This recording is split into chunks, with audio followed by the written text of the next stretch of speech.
Intern চিকিৎসকদের কর্মবিরতির খবর জানাতে বরিশাল থেকে যোগ দিচ্ছেন আরিফুল ইসলাম এবং খুলনা থেকে জানাচ্ছেন সোহেল মাহমুদ। প্রথমেই যাব বরিশালে, সেখানে আছেন আরিফুল ইসলাম।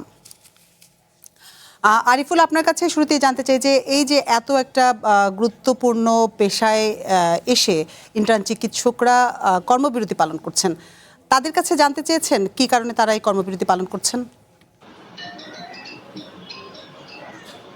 হ্যাঁ, আমরা তাদের কাছে জানতে চেয়েছিলাম এবং খুব ঘটা করেই জানতে চেয়েছিলাম যে ভাই, আপনারা তো প্রায়ই আপনাদের বিভিন্ন ধরনের আন্দোলন সংগ্রাম করছেন এবং এ থেকে পরিত্রাণের জন্য কি উপায় রয়েছে এবং আপনারা যে আন্দোলন করছেন সেই আন্দোলনের কারণে রোগীদের কোনো ভোগান্তি হচ্ছে কিনা।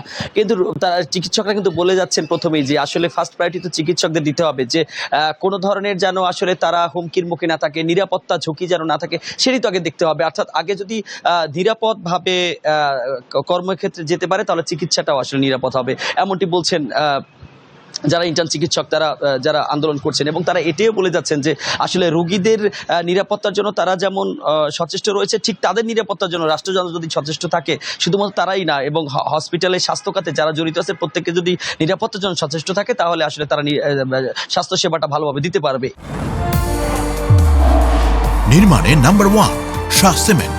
এই হলো তাদের বক্তব্য। আর গোটা পরিস্থিতি যদি বলি, সেটি বললাম যে বরিশাল শেরেবাংলা মেডিকেল হাসপাতাল গোটা দক্ষিণাঞ্চলের মুখপাত্র, এবং আপনি জানবেন যে এই বরিশালে কিন্তু চিকিৎসা নিতে আসে, অর্থাৎ ঢাকা বিভাগের সেই মাদারীপুর থেকে শুরু করে শরীয়তপুর জেলার লোকরাও কিন্তু এই বরিশাল চিকিৎসা নিতে আসে, এবং খুলনা জেলারও কিন্তু বেশ কয়েকটা, খুলনা বিভাগেরও বেশ কয়েকটা জেলা, অর্থাৎ সেই মোংলা থেকেও কিন্তু এখানে চিকিৎসা নিতে আসে, আমরা এমন তথ্য পেয়েছি। তবে যে বিষয়টি একটু আপনাকে জানা যায়, এই এত রোগীর ভিড়েও কিন্তু শুধুমাত্র এখানে ইন্টার্ন চিকিৎসক যারা রয়েছেন তারা কিন্তু এখানে পর্যাপ্ত পরিমাণ সেবা ব্যবস্থা দিয়ে যাচ্ছেন, কিন্তু পক্ষান্তরে তারা দীর্ঘদিন যাবৎ যে আন্দোলন করছে সেই আন্দোলনের ফল আসলে তারা পায়নি। তাদের দাবিটি হচ্ছে যে তাদের যে বিসিএস পরীক্ষা সেটি 32-এ না দিয়ে তারা 34-এ যেন সেটি উত্তীর্ণ করা হয়, এবং সেটি আজকে একদিনের দাবি নয়, এটা তাদের দীর্ঘ বছরের দাবি। এবং একই সাথে দীর্ঘ সময় ধরে আমরা কিন্তু দেখেছিলাম যে শেরেবাংলা মেডিকেল হাসপাতাল একদম অচল করে দিয়েছিল এই ইন্টার্ন চিকিৎসকরা, যখন কিনা তাদের বেতন বৃদ্ধি, অর্থাৎ তাদের যে সম্মানী ভাতাটা সেটি বৃদ্ধি করার দাবিতে, কিন্তু সেটি কিন্তু গত বছর যাবৎ কিন্তু এখন পর্যন্ত সেটি বাস্তবায়ন হয়নি। একই সাথে তারা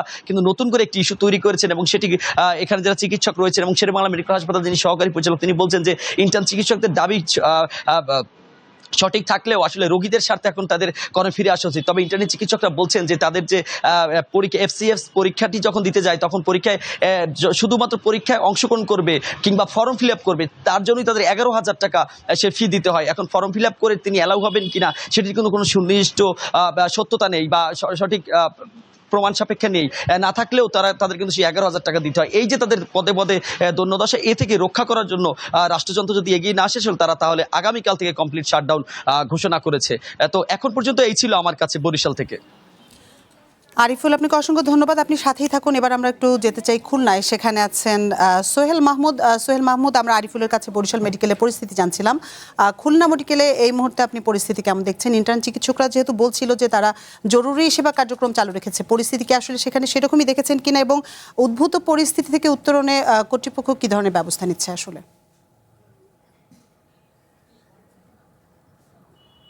ধন্যবাদ। আসলে আমি যেটা বলবো যে খুলনাতে কিন্তু গত বৃহস্পতিবার থেকে যে আন্দোলন শুরু হয়েছে সেটা কিন্তু আজকে চরম পর্যায়ে গিয়েছে, এবং এখানে কিন্তু ইন্টার্ন চিকিৎসকদের একটা ভূমিকা থাকে। বিশেষ করে এই তরুণ চিকিৎসকরাই কিন্তু মেডিকেল কলেজের যে রোগীরা রয়েছেন তাদেরকে সেবা দিয়ে থাকেন, এবং সার্বক্ষণিক তাদের এই সেবা পাওয়ার জন্য তারা কিন্তু ব্যস্ত থাকেন। তো এখানকার রোগীদের সঙ্গে আমরা কথা বলে যেটা দেখেছি যে এখানে প্রত্যেকটা বিভাগেই কিন্তু পর্যাপ্ত রোগী রয়েছে, এবং বিশেষ করে বৈরী আবহাওয়ার কারণে কিন্তু রোগীর মাত্রা কিন্তু দিন দিন বাড়ছে, এবং এখানে কিন্তু হাম এবং ডেঙ্গু রোগী সহ সাধারণ অন্যান্য রোগীরাও রয়েছে। তো এই মুহূর্তে আমরা যে এখানকার যে ইন্টার্স ইউনিয়নের যে সভাপতি ডক্টর আলামিন, ওনার সঙ্গে আমরা কথা বলেছিলাম। তো উনি আমাদেরকে যেটা জানিয়েছেন যে জরুরি চিকিৎসার ক্ষেত্রে তারা কিন্তু সার্বক্ষণিক সহযোগিতা দিয়ে যাবেন, অন্যান্য ক্ষেত্রে তারা কিন্তু কর্মবিরতিতে থাকবেন। তো সেটা কিন্তু তারা করছেন, এবং পাশাপাশি আজকে তারা স্বাস্থ্য মন্ত্রণালয়ের সঙ্গে একটি বৈঠক হওয়ার কথা রয়েছে। উনি এই মুহূর্তে ঢাকাতে রয়েছেন, এবং আমি কিছুক্ষণ আগে ওনার সঙ্গে কথা বলার চেষ্টা করেছিলাম। তো উনি বলছেন যে আমরা এখন এই মুহূর্তে মিটিংয়ে আছি, আমি কথা বলতে পারছি না।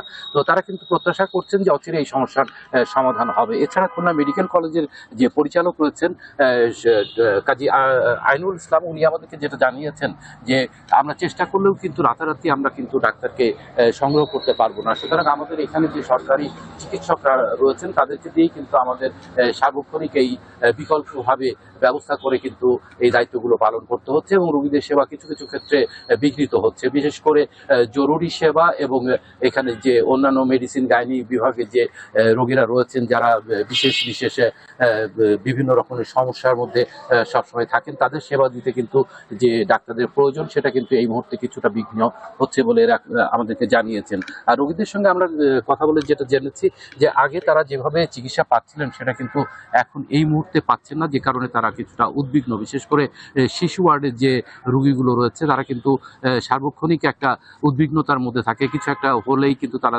ছুটে যায় সিস্টারদের কাছে, তারা কিন্তু তখন যে চিকিৎসকের যে সেবা সেটা তারা পাচ্ছেন না।